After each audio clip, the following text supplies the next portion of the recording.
Okay, got it. Vamsi, tell me when it is time. Vamsi? We have 4 minutes now. Yes, okay. I just saw Dr. Huku's name. Dr. Huku, good evening, sir. Very good evening. Good Sir, evening. Sir, One good of the evening. one Sir, of good the evening. experts in this field. Sushil is also there. Anushil is also there. Okay. Hi, Hi. Sushil. And Anushil, wherever you are, I can't see you. There you are, Anushil. Yeah. Hi.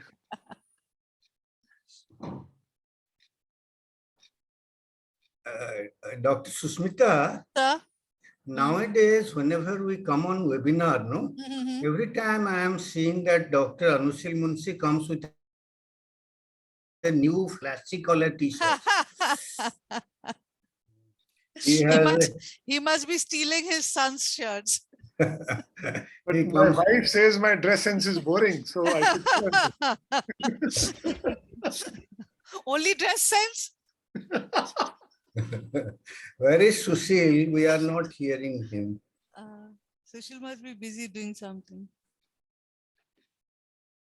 It must be morning for them, isn't it? Yeah. Yeah, I'm here. Thank you. Yeah. Hi, Sushil. How are you? I'm good. How are you? I think as time is going by, Munshi is getting younger. Anushil has been always young.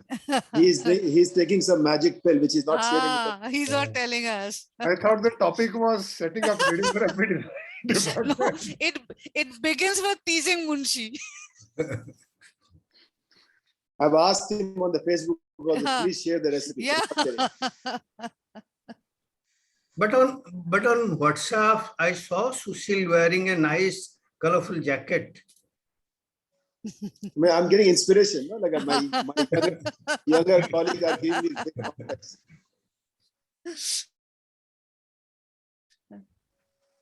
I think we have quite a few participants already logged in. We have another 2 minutes to go. Okay. We will request all the participants who have a question to put it in the chat box so that it can be taken up for discussion later.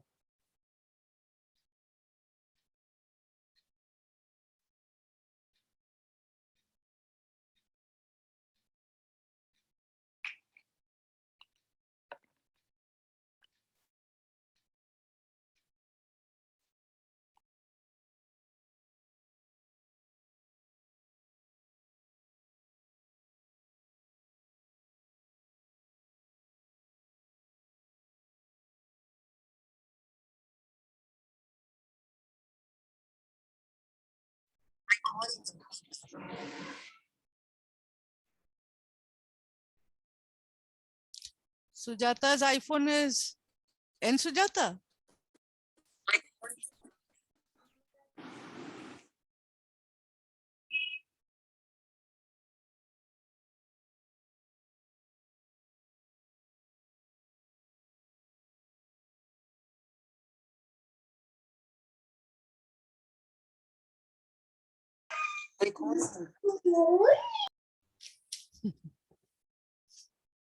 Ma'am, it's 6 p.m. Okay. Good evening, friends. Nice to be back for the third edition of this web adda, as we call it. When we were young and appearing for interviews for a job interview, a very common question was, if you have to start a new department, how would you go about it? And we had to prepare that answer when we went for this. In these days, with so much emphasis on publications, H-index, citations, etc., maybe not many job interviews begin with this question. However, anybody who qualifies and goes to a new place or has to start a new facility will really be at a loss if they do not know how to go about it. In order to educate us, we have a team of alumni from the alumni who are expert at starting new facilities in the country, abroad, and they're going about it. So without much ado, I will hand over the mic to Dr. Bidhuke Mahanti, who is going to be the moderator for this entire session. So I just sit back, relax, and listen. Recording in progress. So, namaskar and good evening to all of you from Bhubaneswar. And as introduced by Professor Susmita Ghosal, I passed out in 1983. And to begin, I must say that in a lifetime's career, there is nothing which is more rewarding, which is a better recognition than to go back to your own school or your college or your institution and be there and talk with them. So having said that, to begin with, I must say that the pandemic has brought in for us a beautiful world. A world where we are from different places, but then we can join together. But then see the travesty of it. You have chosen someone who got trained with Janus telecovert radiotherapy, with active radium ovoids, and you are asking him to navigate a session on setting up new radiotherapy facility in 2021. Can there be a better travesty than this? So what I have done is I have tried to put together the colleagues who are actually experts in the field and who have been very much a part of my growth in understanding the setting up of the radiotherapy in the last about 15, 20 years time, where I have been involved in setting up radiotherapy. Dr. Anushil Munshi is the head of radiation oncology at Manipal. Dr. T. Ganesh was the chief medical physicist at AIIMS Delhi, and then at Manipal hospitals and abroad. Professor Hukku, all of you know, that has been a pioneer in setting up new radiotherapy facilities in India. And then we have from US, Professor Sushil Beriwal, who has worked as the chief radiation oncologist now for a large network, and then is also the vice president of the Varian Medical Systems. Dr. Ganesh, can I have the first slide, please? Yes, sir. I'm just doing that. Yeah. So what we will do is we'll try to keep the session within a time frame of like 90 minutes time frame, and we will have enough of time for our question and answer session after finishing our. Can you see the screen, sir? I'm not able to see the screen. Are others able to see the screen? No, there is some problem. Just 1 second.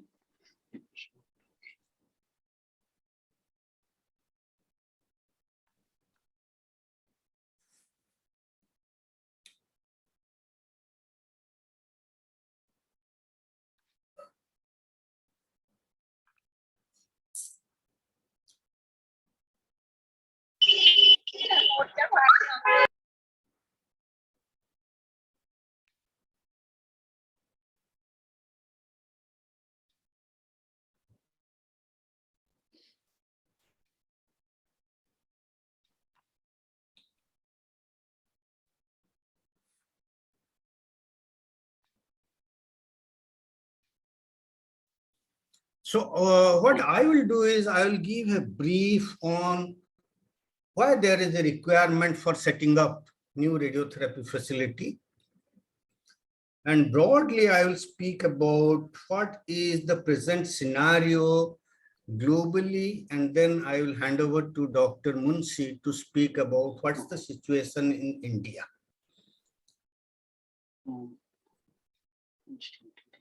Yes. Can you see now? Yeah, I'm able to see. Can you please go ahead, Dr. Ganesh? Yes. Yeah. Okay. So we all know, and we all have to keep this in mind, that 50 to 60% of all cancer patients are at any given point of time in any part of the world in need of radiation therapy when they are diagnosed with cancer. It's also generally accepted that cancer services must include radiotherapy. However, such access is still very, very limited in low and middle income countries.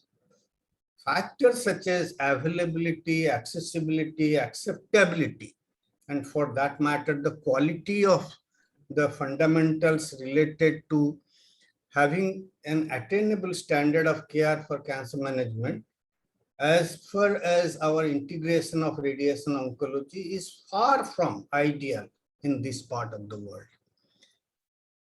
What we see is largely is a perception, I would say, both within the health system community and also from the health policy makers or the National Cancer Control Program perspectives, that radiation therapy is considered as an expense rather than a cost-effective investment for most countries. And this is the reason for which we all know that in high GDP countries, there is always a high concentration of radiation oncology. And in low GDP countries, there is usually sparse radiation oncology facilities.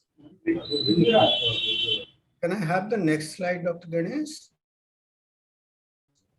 Dr. Ganesh, can I have the next slide?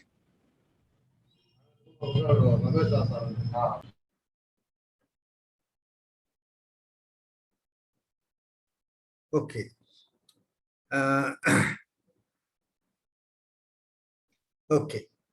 I think there is something overlapping on that global map. This is particularly a paper which has come a few months back, and it's an excellent resource material for those of us who want to understand the global situation of radiation oncology. As you can see, North America, having a population of 361 million, has, Dr. Ganesh, can you please go back to that slide?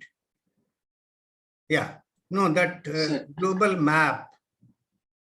Sir, actually, there is some problem.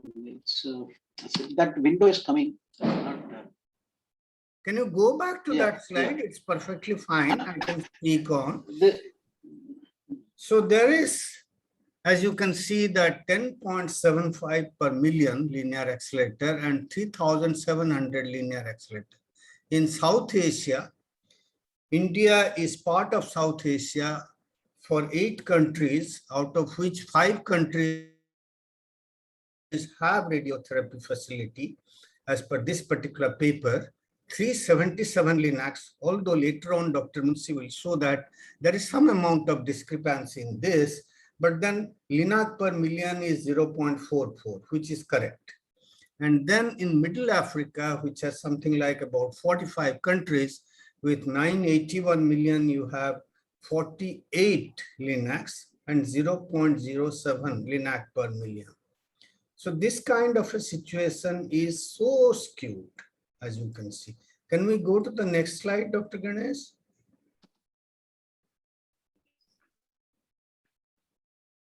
is it okay, sir? Yeah, it's okay. I mean, please don't bother about this. I mean, I'm not, I don't know how to remove that. okay, it's all right. Globally, cancer consumes around 5% of the national health expenditure. And what we all know that the access to radiotherapy is considered as a work in progress. And although the radiotherapy expenditure usually constitutes less than 5% of the total cancer cost investment, that kind of an investment even is not coming adequately in most countries. The Global Task Force on Radiotherapy, which was a kind of workforce prepared in 2017 calculated that the global investments in radiotherapy needed over the next 20 years up to 2037 to close the gap is estimated to be 184 billion US dollars at the rate of something like about 0.2% of the present global wealth. So although there is a great reluctance to set up the radiation oncology, new facilities are coming up more in private. The cost-benefit ratio related to the radiotherapy is still not properly understood. Can I have the next one? And then I'll request Dr. Munshi to speak. Dr. Munshi, can you please go ahead? Thank you, Dr. Mohanty, for the introductory comments. So I was given the mandate to talk about deciding the number and the type of machines required for a center. Now, this is a very, very important question, and sometimes this is a very tricky question with no straightforward answers, but I will attempt to summarize or give you a gist of what I have learned over my own experience, because I was involved in the setting up of the Radiation Oncology Center at Fortis Hospital, Gurgaon, and then very recently at Manipal Hospital, Dwarka as well. Next slide, please. So this publication hopefully should be out very soon from our side, which has much, much more details. Briefly, I'm just giving you, alluding to some statistics. We have 525 institutes in our country as of now. There are 765 machines. 73% of these are linear accelerators. If you talk about units per center that are existing as of now in India, so 70% of all the institutes would have one teletherapy unit, 15% would have two teletherapy units, and rest would have 3 or more teletherapy units. So this is a brief snapshot of what is the existing situation as regards to teletherapy setups and centers in India. Next slide, please. Now, I sat down and jotted down what factors I could think of in determining how many number of units should a center set up. Now, the issues or the points that come to fore include one of the important things is what do you expect as the patient load that is going to come to your center? What is the working time you anticipate? Working time relate of the official hours. What is the expected staff strength? Are you planning to put regular workhorse machines or high precision machines?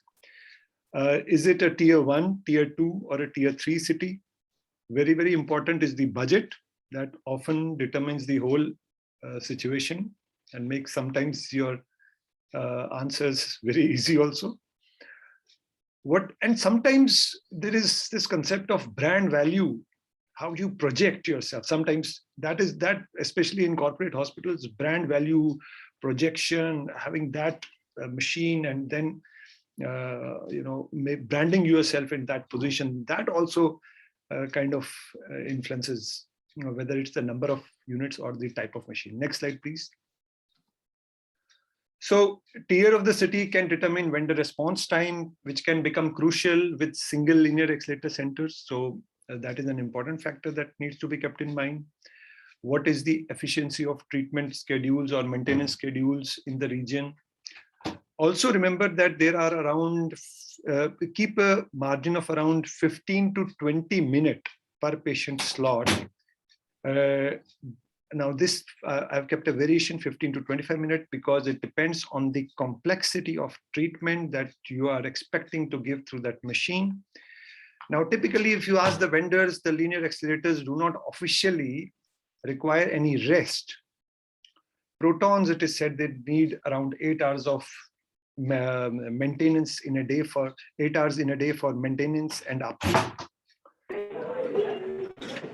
As far as a small tip that sometimes can be helpful is that bunkers, whatever you're planning, +1 for future.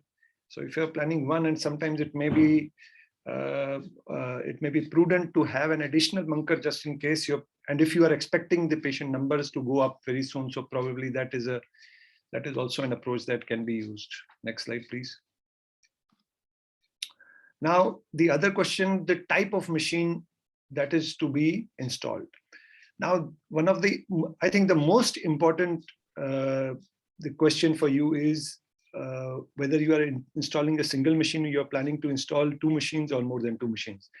If you have the option only of installing 1 machine, then it needs to be definitely an all-rounder, a workhorse kind of a thing with good throughput and robust, efficient system, which is capable of treating more than 90-95% of patients that arrive at your center. So then you are guided by these points in deciding which machine that you have to get. If you are planning to get 2 machines, then there are 2 or 3 options that you can explore. A system of twin machines, which means that you have 2 identical machines.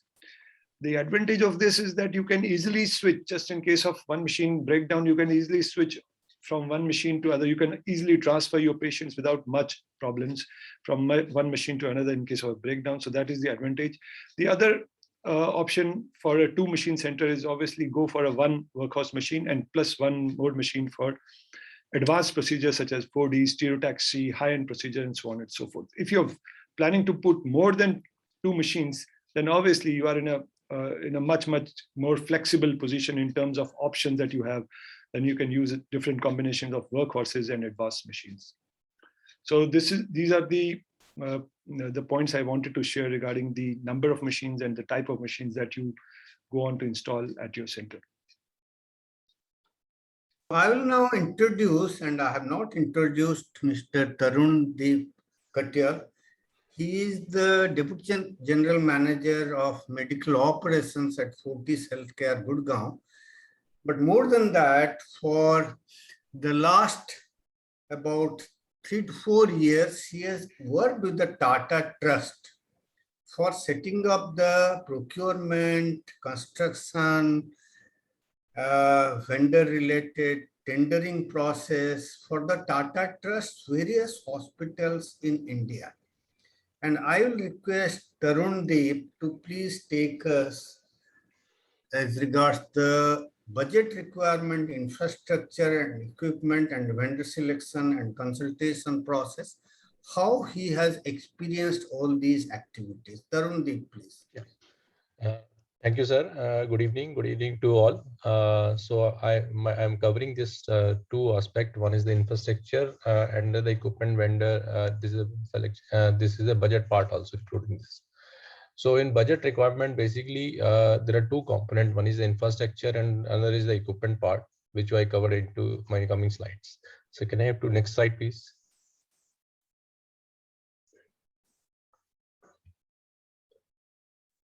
Dr. Ganesh, can I have next slide, please? Sometimes system is.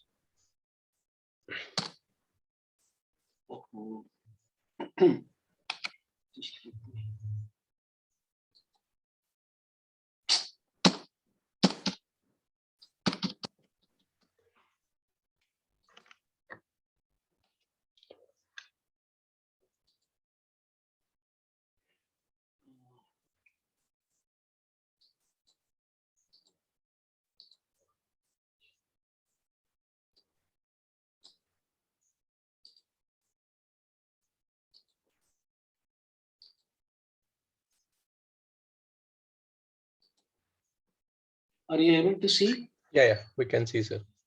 Can you see? Yes. Okay.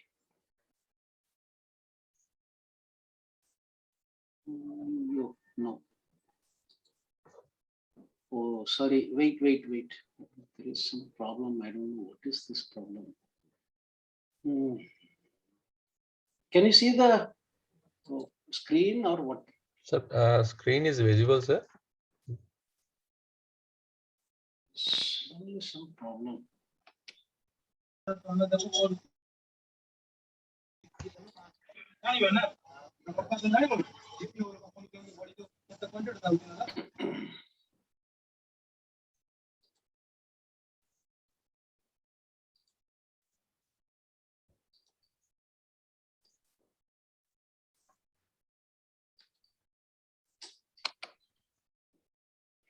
just give me a few minutes. I don't know what is happening here.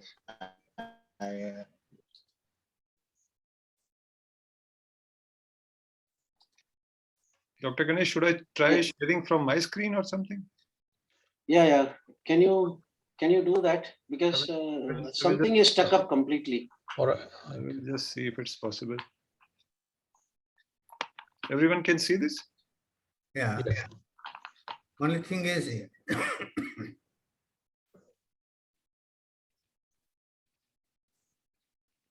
We were here? Yeah, Mhm. yeah, Yes. we're at- yes. Yes. Okay. So for the key consideration for the budget planning, we first thing we have go through finalize the key drivers for the medical programs. So what are the key drivers we are planning for? And again, for the construction side, again, we have to see how the hospital is visibility. Like in corporate hospital, where they have they need to be much aesthetically need to be fine, whereas the government hospitals or maybe charitable hospital, the visibility will be different. So the design specification for the material will be different for those hospitals. So I will cover again for the question whether it is a standalone hospital or we are planning for the network of hospital for different scales. Next slide, please. Yeah. So typical cancer care configuration, if I see that only radiation therapy block with 2 LINAC and brachy, normally it is a standard practice. And radiation therapy with a chemo stay care of 50 bedded hospital. Another level is we normally standardizes radiation therapy with medical and surgical oncology with 150 bedded capacity and Apex Onco Center with 300 plus bed facility. So scope of surface of different hospital, normally in the RT block, there is a LINAC bunkers of 2, 1 bunker for brachytherapy and OPD and other area as normally covered. For 50 bedded daycare, normally LINAC bunkers, brachy, basic lab, radiology, nuclear medicine, chemotherapy, daycare, OPD and palliative cares are the coverage areas. For 150 bedded onco facility, LINAC bunkers, brachy, basic labs, radiology, nuclear medicine, chemo day care, OT, ICU, blood bank, ER, minor OT, OPD and palliative care and endoscopy also. For more, yeah. So the budget estimations, if I go with only RT, normally the infrastructure cost in India in current practice is almost 25 crore. And cost of medical equipment will come around 50, which I am capturing 2 LINACs in this. So manpower will be actual and IT other expenses will be 1 CR tentatively. For 50 bedded infrastructure costly normally for 50 CR and cost of medical equipment is 45. Then IT expenses normally were 5 CR. 150 bed infrastructure, if it is a brownfield, it is approximately 50 CR. If it is a greenfield, it is 90 to 100 CR for the infrastructure cost. And cost of medical equipment is almost 80 CRs and IT expenses mostly 10 CRs. For more than that, 300 hospital, 300 bedded hospital infrastructure cost near about 350 to 400 CR. Cost of medical equipment near about 180. And manpower is actual and IT expenses near about 15 CR. So in just last slide, please. Yeah. So the additional cost will be for if I connecting we are planning for a network hospital, additional cost for cloud hosting and other solution will be separately on this part. So this overall budget planning we consider for that. Yeah, that's it from my side. Thank you. You can carry on, Mr. Yeah. Tarun. You can Okay. carry on with the Sure. next one, that is the Sure. construction. So yeah. So I'm next moving toward the construction part of this one. So normally when we plan for construction, the work breakdown structure is like that. First, normally land allotment has happened, and lease and transfer is process for the land allotment. Then the next stage is design stage. The first conceptualize the design, how the hospital looks like, whether you want a standalone RT building or maybe a 50 bedded or 100 bedded or 300 bedded plans. Based on the design, we create a schematic design and planning on that. Then go over the detailed design discussion and structural design, and then internal design and drawing, and final we get drawings for the construction. Next slide, please.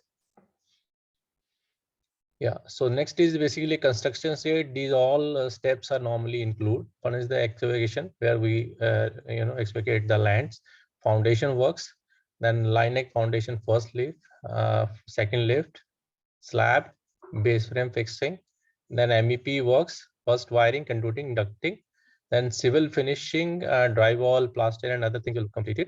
Then machine tweaking and installation, then MEP works, final fix, termination work, lighting, then interior work, and last stage is basically installation and commissioning. These are all steps for construction. These are the few steps. If you see that, starting from excavation to then wall creating, then basically slabbing, then base frame fixing, and installation and commissioning stage.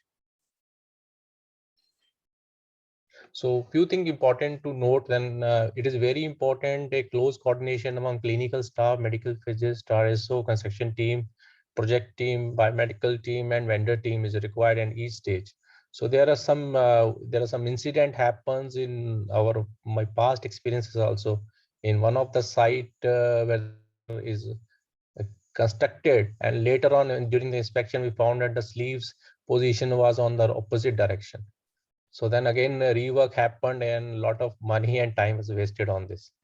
And other thing is the shielding part is very critical for during the construction, because concrete pouring is very critical stage for the bunker construction.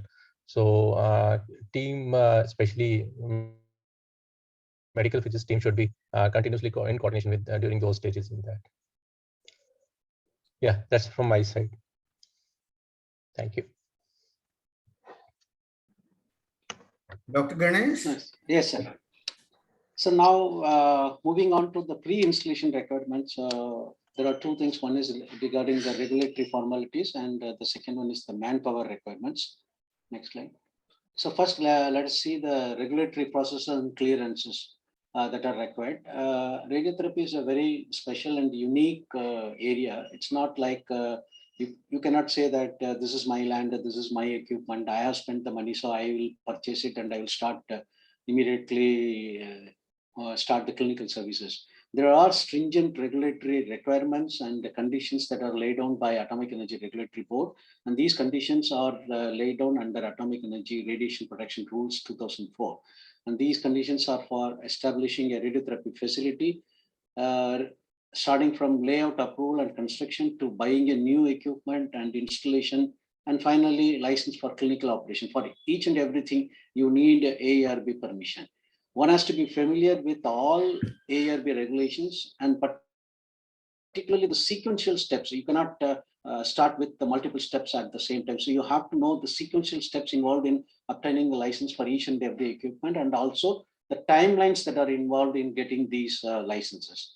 These days, all the licensing applications and approvals are done through what is called as the e-LORA or e-licensing of radiation applications. So regulatory consent. Consent is a general word, a global word, and this consent is known as different or known under different terminologies for different type of equipment.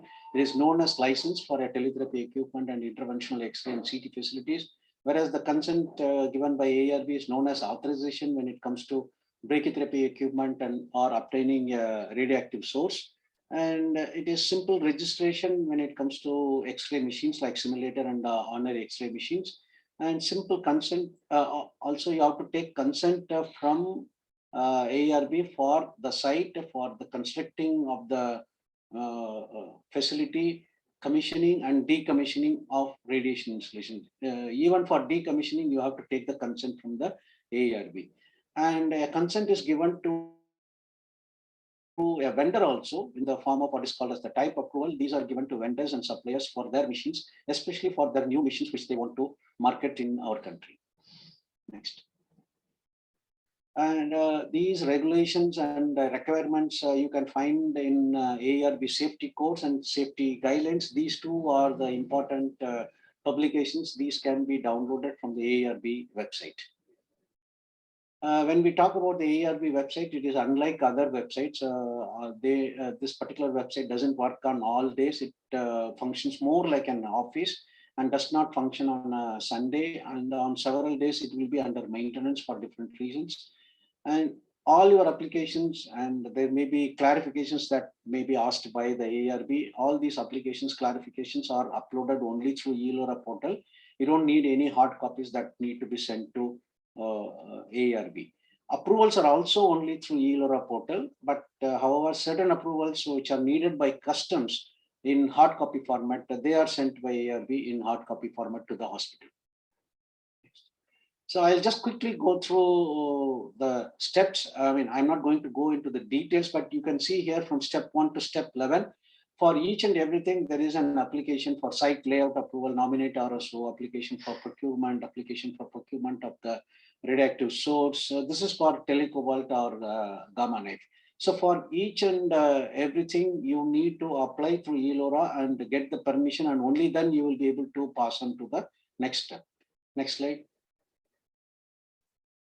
This is for linear accelerator. Steps are little less because there is no radioactive source involved here. And so only there are 7 steps. Next one. And once again, for remote afterloading brachytherapy units, you need another 11 steps. Next. And regarding the manpower, ARB has laid down that how many number of personnel should be there, like radiation oncologist, chief radiation oncologist, medical physicist, radiological safety officer, and RTTs, and also for treatment planning and executions, how many personnel should be there, and auxiliary staff.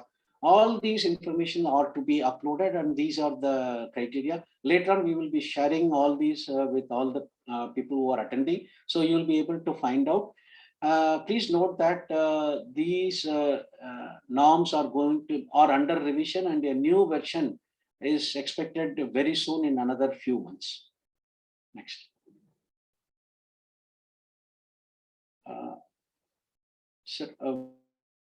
Mr. Tarun, you can take on this. Tarunji, can you please come back again? Yes, sir. I am back, sir. So in this topic, I will cover the procurement part for the for this RD, which include tender and selection of the equipment. Yeah. So this is basically a overall procurement cycle. Normally, it is then first thing procurement planning, then procurement requirement definitions, tendering, evaluation, contract award, and contract management. This is a total overall procurement cycle. So first thing for whenever any tender in the public procurements and any government organization, the tender is a mandatory thing. So any procurement happen through tendering process only. So first we think we create a procurement team which include all the stakeholders. Then develop a tender evaluation criteria, how we want to evaluate it technically and commercially both. Then we basically create a pre-PQQ, pre-qualification questionnaire, and as well as the pre-bid tender questionnaire also during pre-bid meetings. Then we issue a tenders, then tender meeting happens. Then after the meeting, whatever the changes and modification vendor seeking for internally, we discuss with the team. Then according to amendment published into the website and informed to the suppliers. Then after that, bid submitted by supplier, then initial evaluation happens. Well, after the technical evaluation, it gone through the commercially. Then the supplier shortlisted after the evaluations, and then basically selection happened, then negotiation and award contracting. This is overall process is concerned. Next slide, please. Yeah. So there are basically 3 type of tender we are normally happening in public procurement. First, open tender. It is manual as well as e-tender. Nowadays, actually, because most of the organizations are going through e-tender process only. Global reserve tenders. Reserve tenders basically for limited tenders. This is basically not entitled for public procurement. Public procurement is basically open tender happening. Reserve tenders basically when there is a 1 or 2 supplier only, the tender can be directly sent to them. Single tender is the tender in which actually only one party we want to share the tender for that. Next slide, please. This is basically a tender notice on the would normally be published in the newspaper before the tender. Then is first the date and time when the tender is going to release, and the pre-bid happening, date and time of online bid submission, online technical bids, every details is mentioned in this one. So it is very mandatory to first publish in the newspaper, from the newspaper before the publication of the 20 days before that. Next slide, please. So this is another component. Basically, it is all terms and conditions are part of the invitation tender. So basically, all the contracts terms should be mentioned in the as a part of your tenders. Next slide, please. So this is next step is basically due to private organization. In private organization, it is easy to do this. You can directly ask the RFQ from the suppliers based on the submitted technical specification. Internal committee can evaluate the equipment and finalize according to that. Next slide, please. So most key point related to procurement is I just want to highlight. The scope should be very clearly defined in the tender. Both for whether we want to go for turnkey and without turnkey. Sometimes we have a main contractor who have a capability to do this thing. In that case, our cost of construction will be significantly reduced. Otherwise, we can go to the directly with the OEM. Along with the equipment, we can ask for the turnkey constructions also. The technical specification in tender document should be neutral. So there are a lot of issues whenever we talking about public procurements. So there is always chances of litigation in the whenever we finalize the suppliers. So specification should be very neutral in that aspect. Next time, technical specification writing and evaluation committee should be separate. Next one, technical weightage method is the ideal process for bid evaluation rather than only commercial evaluation. So what happens actually when there is only a technical weightage method always help us to avoid a litigation case in the future. So what happens, if we go with ideally with the only commercial evaluation part, later on when you award a contractor, anybody can go to the anyone go to the court, for any litigation part. So technical weightage help us to at least technical committee give the scoring based on each parameter of the specification. In evaluation, the total life cycle normally we consider to be calculated. Future upgrade and update should be carefully mapped in the contract because there are heavily costs are involved in this one. KR and SLA need to be defined. Uptime, warranty, and penalties, everything should be taken care. Current and future trainings should be clearly mapped and defined. The procurement process should be completely transparent and bidders should be as well informed of every procurement stage. So in the public procurement, every stage need to be communicated to the supplier. In fact, even after the technical evaluation, the result should be informed to the supplier also for what purpose the vendor is selected or rejected technically on the spot. So procurement storages should be time out. But okay, there is a window is happening. Okay. I'm not able to see the last line. The last line is procurement stages should be revised from time to time and should be aligned with the construction stage. Yes. This is very important point because what happens if we order the machine and our bunkers are not ready, then the machine will be kept in ideally at location and there are chances of damages of the equipment. So, every stage we have to be, critically mapped when our construction will be completed, and when we should order the machine and what are the stages we want to release the payment. Everything we should map according to the construction stages of the equipment. Thank you, Tarun. In fact, the AERB guidelines and these tendering and procurement processes, and I know that Professor Tom is trying to snap all these details. We will share with all, and these will be there with all of us. So what I can say is that majority of the time, we all do not know about the AERB guidelines. And the ARB guidelines usually change more so after the ELORA process has come up. Now, I will request Dr. Ganesh now to have the next advisory role related to the physics instruments and all those accessories. Dr. Ganesh, please. Yes, next. Oh. Oh, okay. So now I will start with one important aspect, that is regarding the tender specifications. I just wanted to already, Tarun has very nicely covered, but in addition to that, I just want to inform all of you that very recently WHO and IAEA has come out with an important publication just in this year, technical specifications of radiotherapy equipment for cancer treatment. So whether it is for external beam radiotherapy, under that you can see technical specifications for patient immobilization, mold room, dosimetry, quality control, Linux, Cobalt 60, CT simulators, conventional simulators. So everything is covered under this chapter. Next one. So chapter 4, technical specifications for brachytherapy equipment. Once again, C-arm fluoroscopic X-ray units, HDR brachytherapy units, ultrasound imaging systems, brachytherapy TPS, dosimetry, quality control equipment. How to make the technical specifications for brachytherapy equipment is mentioned here. And last but not least, in chapter 5, how to establish a radiotherapy service, right from project management to education and training of radiotherapy health professionals, all that you can find in this important publications. Just refer to this publication. Now I will just go on to cover the list of physics instruments that are required. These are taken from ARB guidelines. For example, if you are going to have a LINAC in your center, including tomotherapy and CyberKnife, these are the minimum instruments that you need to purchase. If you don't purchase and if you don't declare all these instruments that you are going to purchase, you have to declare in ELORA.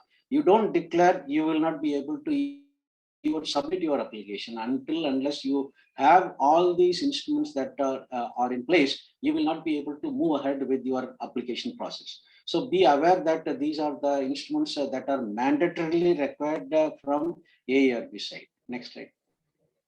However, they are only the mandatory thing, but these are the instruments that are required from the physics side for a proper functioning. I will not go through, but when we share, you can notice and you can see that what are the minimum instruments that are required for proper functioning of the department. Next slide. So there are, next slide. So there are 3 slides actually for list of physics instruments. Next one. Yeah. So all the instruments I have covered right up to IMRT-QA and the IGRT-QA. And moving on to list of mold room accessories, these are basically, you have to make them in consultation with the radiation oncologist, physicist, and also the RTTs who are going to join in your department. So discuss with them. You cannot make a very generalized one. You can just make only a sample one, but what are the actual mold room accessories required? You have to discuss amongst the team and then decide. Next. So you can have a look at this list when we share the PowerPoint with you. Next one. Now moving on to the installation and acceptance test and the commissioning, next step. So the primary objective of this step from installation to acceptance testing and commissioning of the RTO equipment, the primary objective is to ensure that the LINAC specs that have been made at the initial time and stated by the vendor, the LINAC actually meet those specifications stated by the vendor. And also you have to ensure that these specifications meet the needs of the hospital. And very importantly, it is at this stage of acceptance testing and the commissioning, that is data collection for TPS, the baselines are established. In order to evaluate the performance of the machine, whether the machine is performing according to the expectations, you have to establish the baseline, and these baselines are established in this crucial step. So it is an extremely crucial step, but unfortunately, it is given the least respect I have seen in many centers. And it also remains as the most neglected step due to managerial mishandling. When I say that it is the most neglected step, because people think that it is just like any other equipment, like you go to a shop and buy an iron box, just take it out of the box and then put it on the electric socket, go on to use it. Or for that matter, they think like that this is just like another ultrasound machine, just open and install it within 1 hour, the machine is ready for clinical operations. But it is not so. Next slide. It's a time-consuming process. The entire installations, acceptance test, and the commissioning of the RT equipment. It's a very time-consuming process, and you need a close coordination between, not individual. You need close coordination between multiple teams, right from the management team, including the CEO, COO. They must be told, and also the finance. You have to tell them that it's going to take time. It's not like overnight, because the usual question is that once the installation is over, the question to the physicist will be, in how many days can we go clinical? That's the usual question. So it's not going to take a week or 10 days. It's going to take several weeks. So you have to have close coordination between all these teams: management, finance, biomedical engineering, and of course the user department, radiation oncology, and also the quality department. Next slide. So at the time of installation, which will be done by the vendor engineers from the vendor side, physicists should be available and they should not interfere with their work, but instead they should make themselves available and closely observe what is being done by the vendor engineer. And in the acceptance testing, what we do is that we ensure that the machine meets the product specifications and the purchase agreement that was agreed on before the purchase. And all the tests, what kind of tests that we are going to do in order to ensure this step, all these things must be done according to procedure agreed on between the vendor and the hospital. Regarding the commissioning, physicists must have proper instrumentation. That is a very, very important requirement. If you don't have proper instrumentation, all your commissioning is going to be delayed or stopped. It is at this stage comprehensive measurements of dosimetric parameters that are required for commissioning a treatment planning system are also measured. And once these measurements are done, results of these measurements are entered into the beam data. Entered in the form of beam data in the TPS, and then we will go on to test and validate the TPS. And the physicist team has to do extensive documentation at this time. Next slide. So I would just want to highlight this point. No one should put pressure on the physicist, and at the same time, physicists should not yield to pressure at the time of this crucial step. Next slide. Yes. Dr. Johannes, that's a beautiful one, to say that don't put pressure on the physicist. Yes. And having done that, let me come that installation, acceptance, commissioning, and I will go to somewhere around 17, 18 years back, and I will make the situation a little light for all of us. So I was at that particular time in another country to set up a cancer center. And then I'll be moving inside the campus and doing my morning and evening walks. And I used to stay alone, and the children around of the other faculty will ask me, "Uncle, join us, uncle, take us to your house." And they will try to look inside my fridge and all that. Basically, what I want to say is that I used to be around all the time on the installation and the acceptance testing and all those things were getting done. So that's a very intense phase of trying to understand what is being done before we come to our starting the clinical services. And those of us who get the opportunity to see the installation, the acceptance and commissioning process, we know how intense the process is for the physicists and the technologists, more so for the present time where we have to have multiple licenses starting from 3D to the latest of technology. I will start with what is the clinical service, and I will also try to say that here I will request Dr. Sushil Beriwal after I have presented to pitching, because from the Western context, a few things he can say.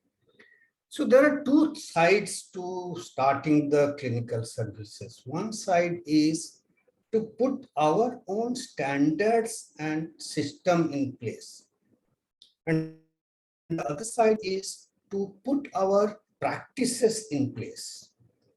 So the standards and systems that we need to place are related to the patient registration. What kind of a workflow system that we want, right from the time of registration to mold preparation to simulation to final planning and delivery. How do we create as much as possible a paperless environment? And it is time now for all the radiation oncology departments who are starting new, and all those who are using also the hard copies to as much as possible go paperless. And then within the team to decide our role, responsibility and accountability.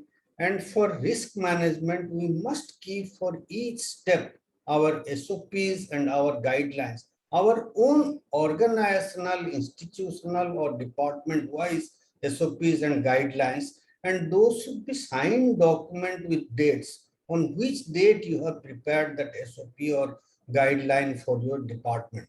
Let's say for the process of taking consent, for the process of simulation, for the process of how you have done the image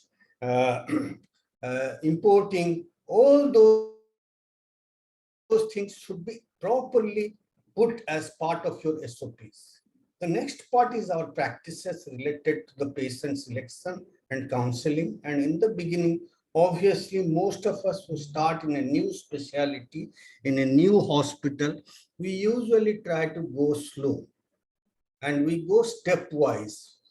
And in fact, today morning only my colleague was telling me that when we start in coming month or so here in Bhubaneswar, shall we start with some palliative radiotherapy? I listened to her very carefully why she was telling that. And then we try to escalate our techniques, how to do it. And we all know that there are only three things that we need to do. We need to have a proper amount of understanding regarding our immobilization and simulation, our optimization of the technique that we want to do, and how our team is aligned to do the delivery according to that particular technique. Can I have the next slide, Anusha? Yeah. But then what I always feel about the modern radiotherapy is that why the health policymakers consider it as not very cost effective, whether in public or in private. And this is where the global radiation oncology community has to come in to understand that promoting the value-based radiotherapy with clinical evidence, and because of the increasing cost of the new technologies, we have to always balance between the cost and the outcomes. And this aspect, every new department which is starting the clinical service should look into carefully, irrespective of our place of doing the service, whether it is private or it is public. Can I have the next slide, Anusha? Yeah. So for commencing the clinical service, what we have realized in the last decade or so, the global community is trying to realize that we have to close the gap of availability of radiotherapy, which is very slow and skewed, as I showed from that recent paper in 2021. And there is an increasing awareness within the global oncology community that to expand the access to radiotherapy, we should build local capacity and expertise within the low and middle income countries. For this, we also need to invest in human resources beyond the regulatory requirement. And I must tell here also to Dr. Ganesh that our AERB documents are of 2011. It is 10 years. Only good thing is that the IAEA WHO document which has come recently. Our training and skill sets also need to be improved from the time, like as I told jokingly about myself, who started with a Janus teleprober or a radium overhead, and how to combine our clinical education and research pursuits so that we show that how the radiation oncology is cost effective. Can I have the next one, please? Yeah. So here I will tell Sushil to come in related to the vendor and manufacturer related external support for starting, whether it is related to setting up the mold room, imaging, the workflow and paperless networking, and coming to our making a paperless environment for clinical audit, how to integrate from the existing planning systems, the artificial intelligence and big data. Manufacturer and vendor and experts from other countries definitely can help our Indian and LMIC countries, because we have realized in the last 10 years or so, Anushil, myself and Dr. Ganesh, that all these things are available with the manufacturer and vendor. Only thing is that they have to help us to have the training and the skill set. Sushil, please take over. I mean, and it's a broad topic, and I would, I mean, in the app, because we're running short of time, I would just open the forum. Like I can answer the question relevant to the audience rather than just having a dialogue. So if anybody has any question regarding any one of these things, I can chime in with whatever I know. Sushil, I have a question. Like in the government setup, we have to go for an L1, the tender, which is L1, the lowest quotation will be selected. So it is quite common that we get shortchanged by the vendors because they don't do everything very openly, that we are giving you this and we are not. What are the things that we have to be very particular about when we are evaluating the tender bids? When we get those thing that you get my point? Yeah, I got your point. I'm not involved in the process. I've never been involved because No, out no, here no, when no, we no. purchase when we purchase the Huh. machine, we just go by what is our requirement. But most important thing is like what Anushil said, that you need to have your requirement defined based on the type of patient you plan to treat. No, no. And the Once we know technology that, we have made our technical specifications. Okay, but some like accessories, sometimes we do not specify accessories, nor is it given in the technical specifications. So that is where we get shortchanged. It does. I mean, I don't know. I have a right or wrong answer to it. I think. I mean, that's more become a business part of it, which I've never been involved. But I can just tell you one thing for sure, that the person who is making the recommendation and specification of what to buy should be aware of the resources available and the technology available. So to answer your question, like if you want something, you need to be aware of it. Whether vendor offers you or not in the package becomes a different point. But as an expert who's striving to get the technology, you need to know what part of the technology you need. And in that regard, I think talking to your peer would help you the most. Yeah. Those who have gone through the process and know what is needed and what is not needed important. Because the vendor may or may not tell you everything, but somebody who's gone through the process will give you a very objective information that if you go for this, you will get these and you'll not get this. Whether it's important for you to get those things, whether it is important for you to get those upgrades or those technologies, then you make a decision accordingly. But you're right. When you look through the specification which is available, we also go through the same things. There's so many variables thrown in, and up until you know what part of you need and what you don't need, and why, whether the additional cost involved with getting that technology is important part. It could sometimes be overwhelming, but knowing it and talking to your peer would help you out the most. Thank you. And like I just want to emphasize on one thing which Dr. Anushil, can Mohanty we go to put the it- next slide? Oh, no, Sushil wanted to say something. Yeah, I just want to tell you one thing for the youngsters who are going to start the practice. One lesson I learned going into the practice is, if you are not evaluating your practice on a regular basis, then it is not worth practicing. And we owe that to our patients.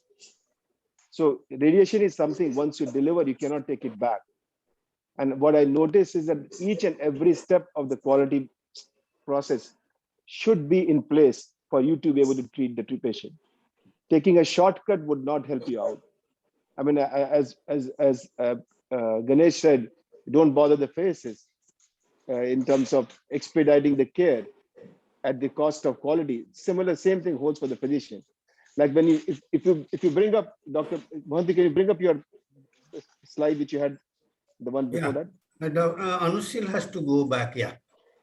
Yeah, the workflow one, yeah. So if you look at this workflow, the one before that, yeah, if you look at this workflow thing, the simulation to planning, like first of all, you need to have a set of a time from simulation to start. What time you will aim for? That should be one of the quality metrics you should aim for. It cannot be an infinite time. It cannot be a non-practical time. But sim to start should be part of your metrics. But that being said, for example, the part which I see lacking is the peer review and the quality review from the physician part of it. Like everybody thinks he or she is the world expert, and they don't need any audit of their work. But you will find even in the best center like MD Anderson peer review data, if you look at it, about 25% of the patient needed adjustment of their plan or their contouring after the review. And we are talking about world expert, not people like you and me. So it's very important, be open to that. Be open to the peer review. Make sure you have your contour peer reviewed, your plan peer reviewed, your decision peer reviewed by your colleague. There is nothing that there is no, it's not hierarchy thing. It's just we owe that to our patient. And if you want to set up a department where you want to provide quality care, each and every step has to have an audit. And if you're not doing it, then you would not even know what wrong or right you're doing. So it's not just physics QA which is important. The clinical QA is very, very, very important.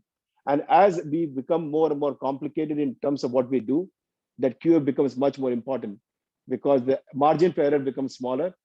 And without knowing what you're doing, without auditing what you're doing, you'll not know what you're doing.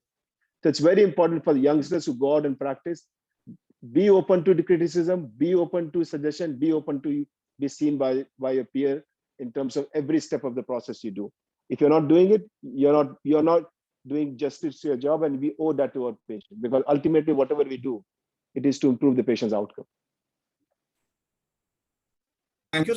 Anushil, can we go to the next slide? Anushil, yeah. So can we just go to the next one? Yeah. So I will now request Dr. Hukku and then Anushil that from their own experiences, what exactly they would like to tell us regarding setting up a new radiotherapy facility. Professor Hukku, please, and then Anushil. Professor Mohanty very much for including me in this presentation. Now, over the last 40 years, I have been associated with IAEA, which I went to Nigeria for 4 months to set up. And out of these 10 centers, I consider Lucknow SGPGI as one of my babies, because there I had to select the piece of land in the campus, then get the plans made, get the building made, get the equipment ordered, and treat the first patient. And then, of course, once that was done, Professor Aigiri came in. That was only possible because we had an able administrator as our director, Professor B.B. Sethi. Otherwise, in a government setup, to select a piece of land and treat the first patient in less than 2.5 years is next to impossible. And then later on in my career, I set up 3 centers of my own in Delhi, Ranchi, and Indore. Again, I was involved from the beginning till the end. It can be very rewarding and it can backfire. You see, if you enter into a center, everything, your career can be ruined. But when I look back, it has been very, very rewarding and I learned a lot of things. Just to share a few points which, I have learned during this period. Many of them have been discussed. So let us take Anushil's presentation first.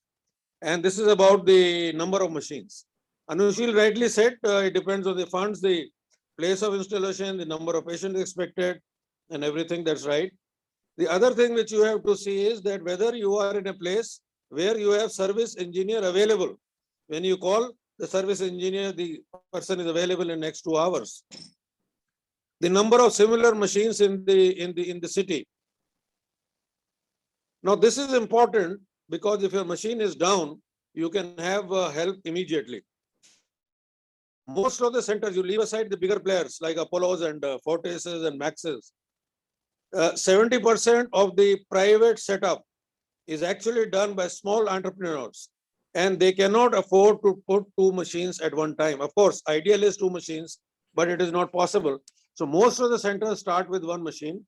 And when I started my first center in New Delhi at BLK, I also started with 1 machine.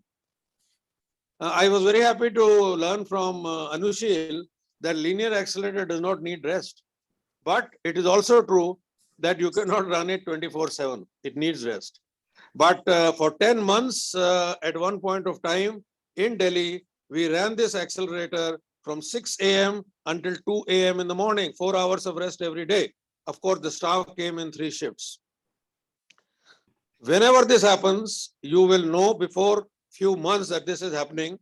The 2 bunkers which are, constructed initially, which always should be, you should order another machine and your work can go on. But most of the centers will start with 1 machine. And my experience with 1 machine was that apart from a few hiccups here and there, it was, never happened that the machine was down for 3 days, 4 days, 5 days. Maximum downtime, was a few hours. Of course, we had help available in the country, in the city. So 1 machine is good enough. If you have a lot of money, of course, you can have 2.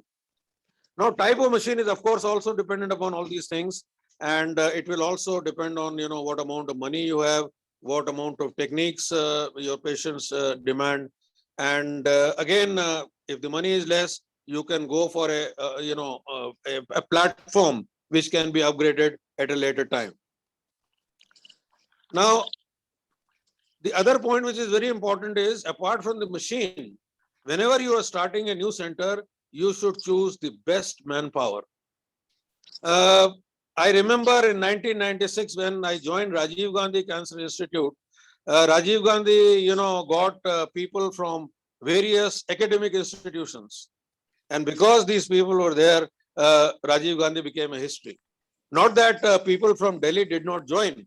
Rajiv Gandhi invited people in Delhi to join Rajiv Gandhi, but nobody had a faith that Rajiv Gandhi Cancer Institute will ever function. So nobody joined. So we all came from, I came from Lucknow, people came from Kidwai, people came from INMAS, people joined from other academic institutions, and it was a history.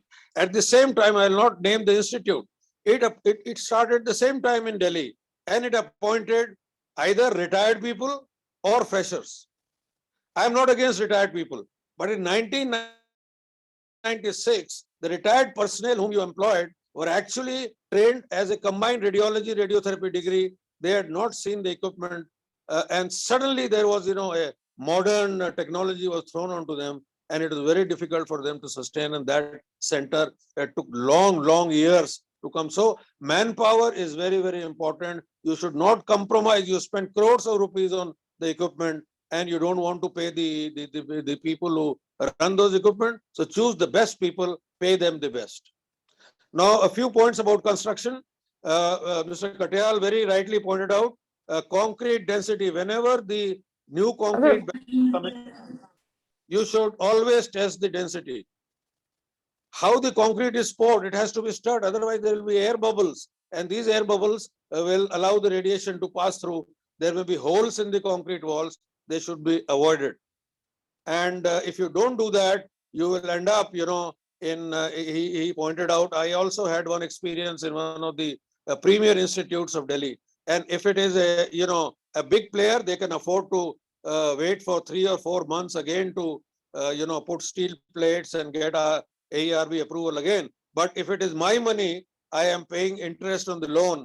It will be very, very difficult for me to wait 3 or 4 months to start the facility. So this is very, very crucial at the point of construction. If you don't do this, you will repent.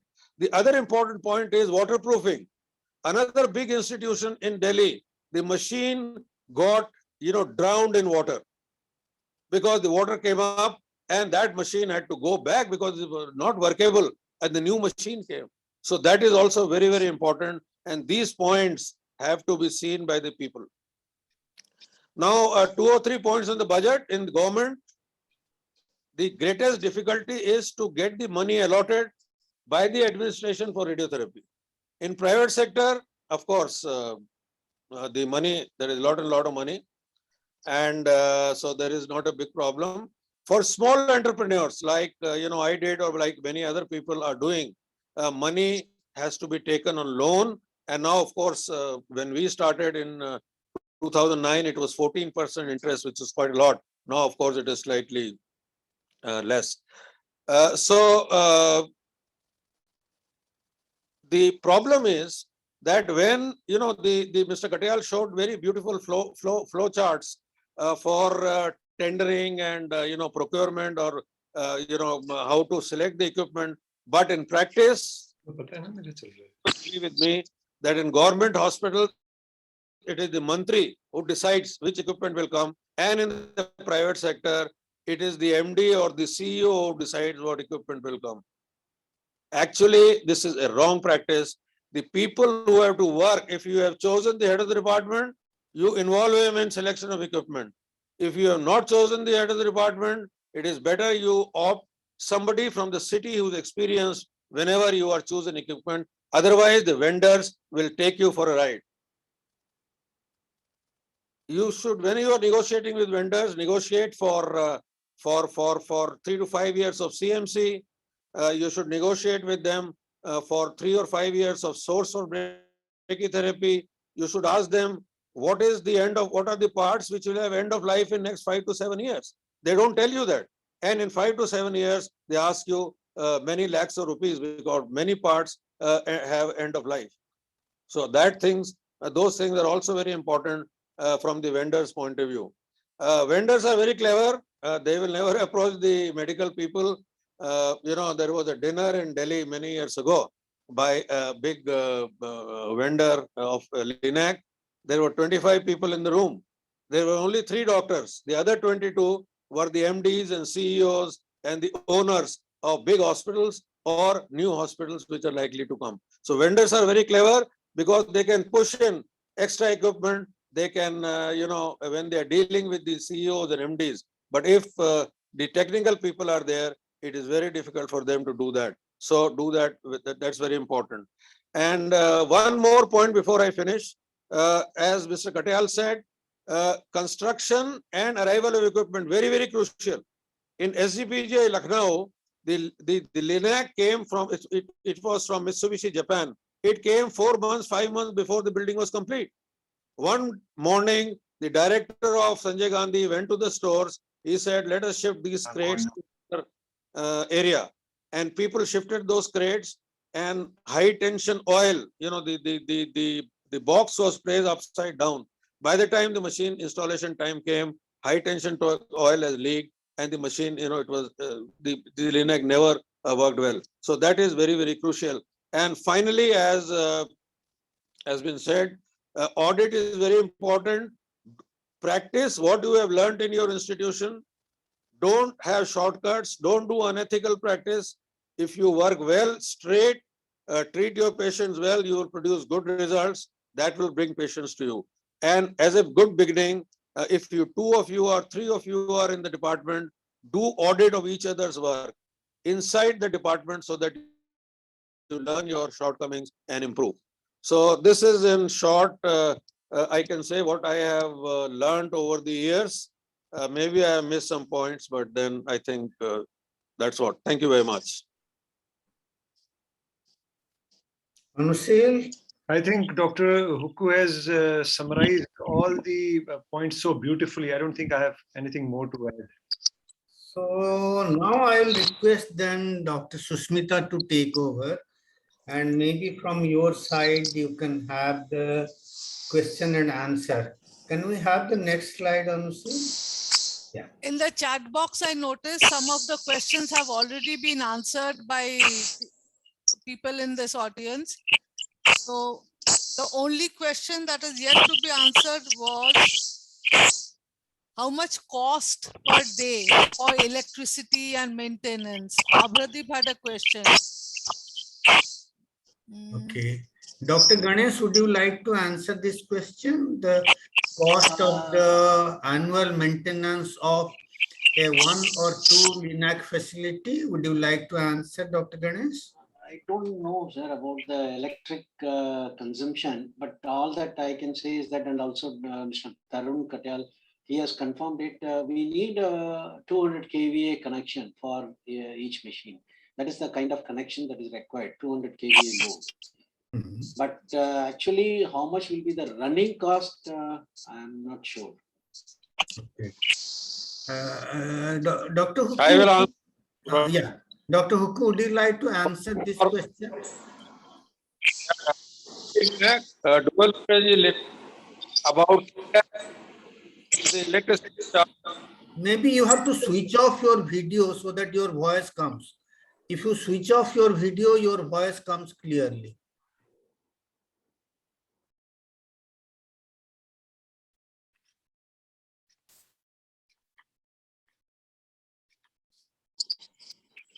Yeah.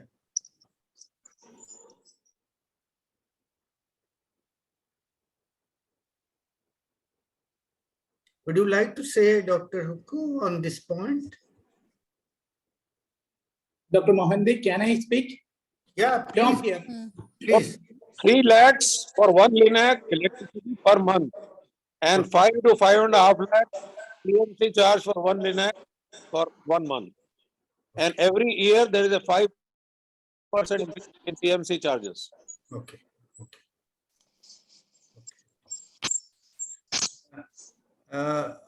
Jose? Yes, thank you, Mohanty. I want to go back to the question Sushmita raised initially regarding the tender in government setup. It is not mandatory that we should go for the L1. Can you hear me? Yes, we are able to hear. Yes. Having worked in government institutions for more than 30 years, it is not mandatory that you should select the L1. Only thing is that you have to justify why you are not selecting the L1. And second is regarding our requirement and what the vendor gives you. When you make the specifications, along with that, you have to make a complaint statement also. In the complaint statement, the vendor should be allowed to answer only yes or no. You should frame the question in that way. If you want 100 things, you have to write each and every. If you want a safety pin, you have to write, will you supply the safety pin, yes or no? No more explanation should be given by the vendor. So that way, otherwise they will write a one-page explanation for not supplying that, and they will confuse you. Exactly, So the confusion is too much. So they should not confuse you. It should be yes or no answer, and this you can take up for your final selection committee. Take it to the selection committee. This person is not. Now regarding the expenditure, the present institution where I'm working, we have 2 LINACs, and what I understand is that 1 lakh rupee per month for the electricity. Kerala electricity charges are high, and it is about 2 lakh rupee for electricity for the LINACs a month, 2 LINACs. And the annual maintenance charges come up something around 30 to 40 lakhs a year per machine. that can go, can be higher depending on what type of machines you have.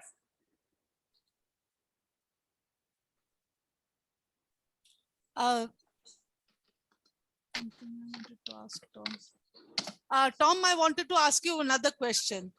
Yeah. For example, one of our bunker, a bunker which was for a cobalt machine. Now that cobalt machine has fallen to pieces. The hardware has gone. That cannot run any further. We are decommissioning it. That Yes. bunker is not big enough for a proper LINAC, but the Halcyon that has come, the smaller variety, is just right for that kind of thing. But if I Yes. write that I want this machine, my financial advisor last time told me, no, you can't do it because it is, you're asking for a specific machine. Do you, You know can how to, ju- do you, you know can how to get over this kind of situation? You can justify saying that this bunker otherwise will be useless. Building Yes, a new bunker. otherwise it will be, the thing is either it will be a storage bunker or it can be a patient treatment bunker. So you cannot waste that much of space in PGI. No, So you can say that's that, a luxury. Wastage Yeah, actually, not even a yes. luxury, it's wastage. which is the bunker, the 780 machine bunker. Yeah.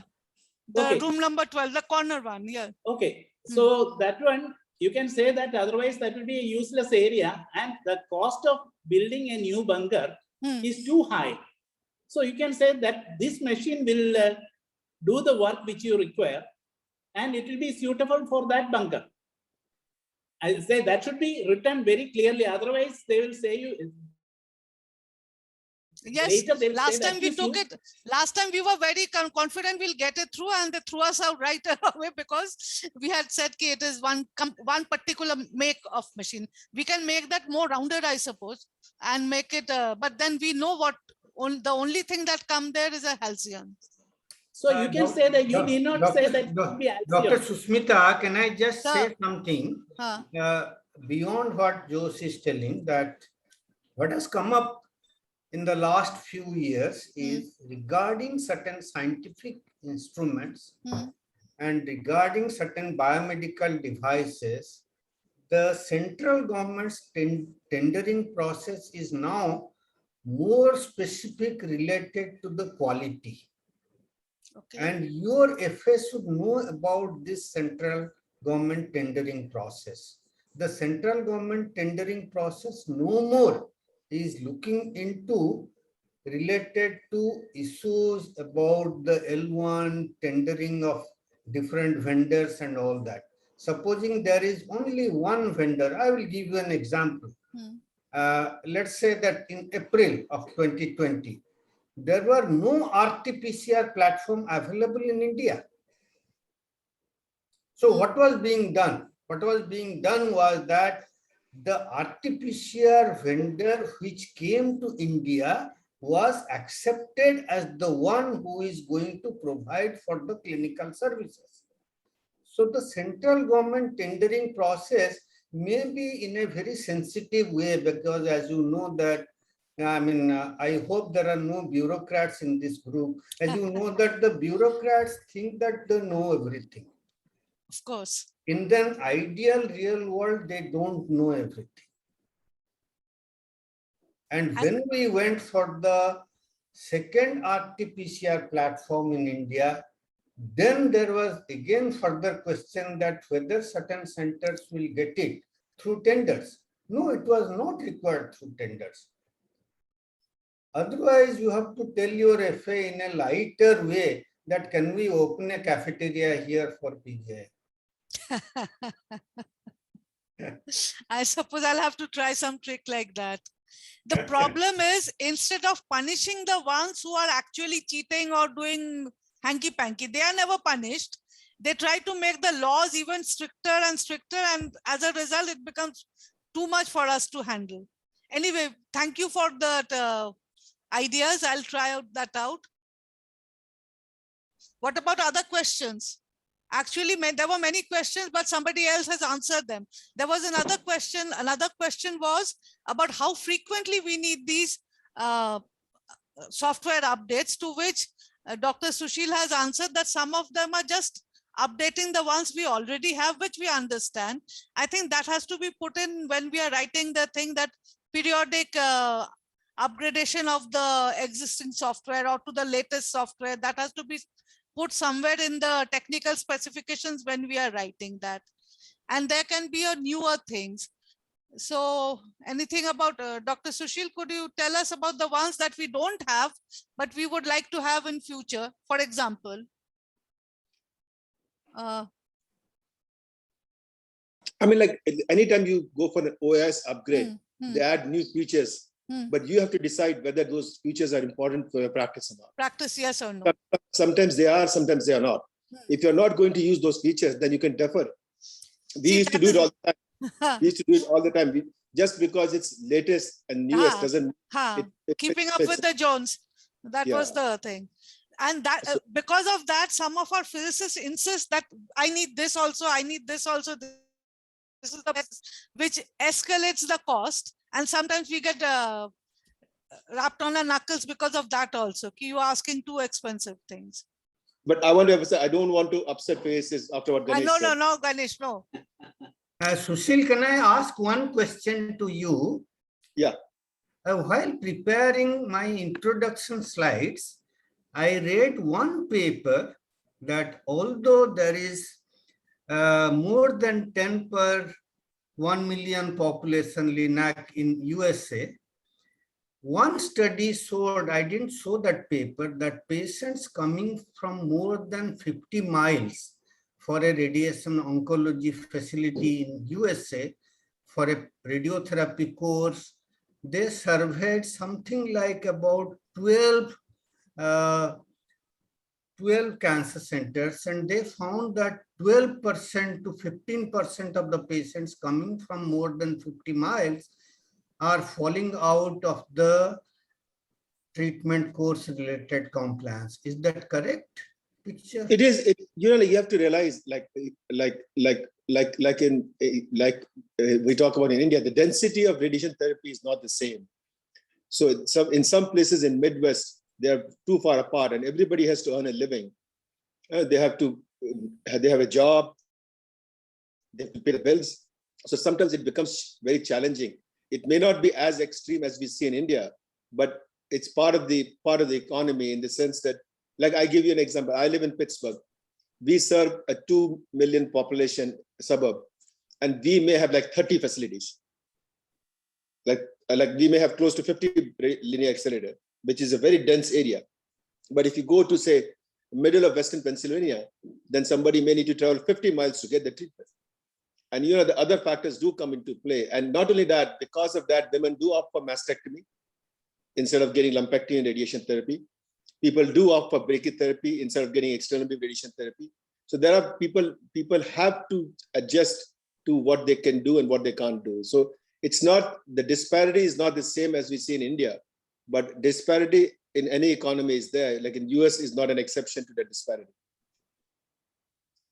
So one last question which has been put by Dr. Huku, and that's an interesting question.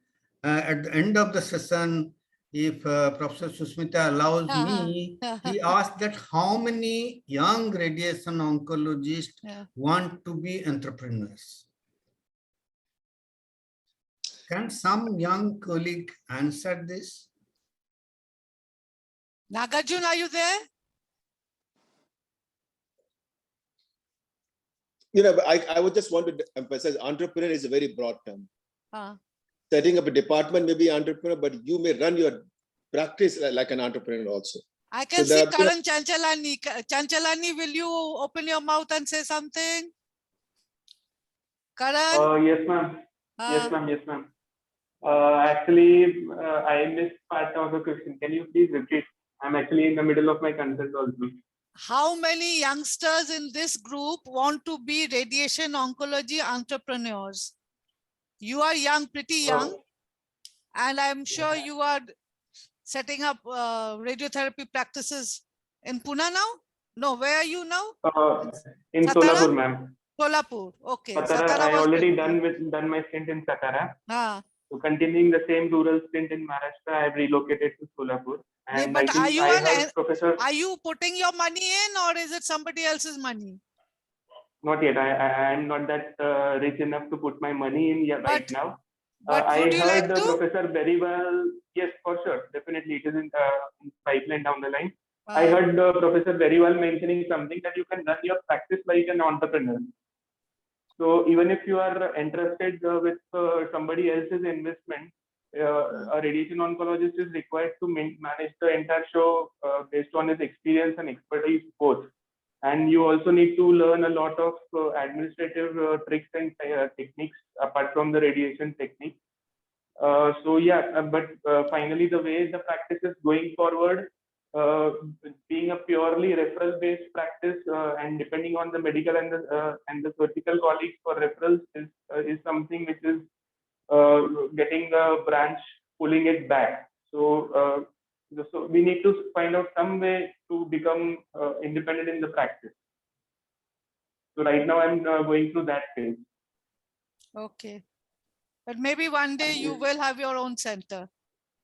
I think we Yeah, have a, so if the radiation oncologist is, even if it is a small investment, even if it is a small minor shareholder in the thing, but if he's in a stakeholder in the center, then his decisions are quite weighing upon the management versus somebody who is just employed to conduct an OPD. And so yeah, the we get it. owners and the ownership, they come by becoming a stakeholder. So Dr. Hukku, the answer is nobody's, not now, not right away, not. If I Even Chanchalani is not willing to put in his money. I want to tell these youngsters, if I could do that at the age of 55, I started being an entrepreneur at the age of 55. These guys can do, and believe me, that is the best model. You are not under anybody, of course. You have different sort of pressures, but we ran 3 centers and we ran them well for 12 years. So take it from me, youngsters, at least 1 or 2 of you should go that way. It is very, very rewarding. Okay, I think it's time to wind up now. We've had a very interactive session this time, very energetic discussions. Thank you all for being a part of this.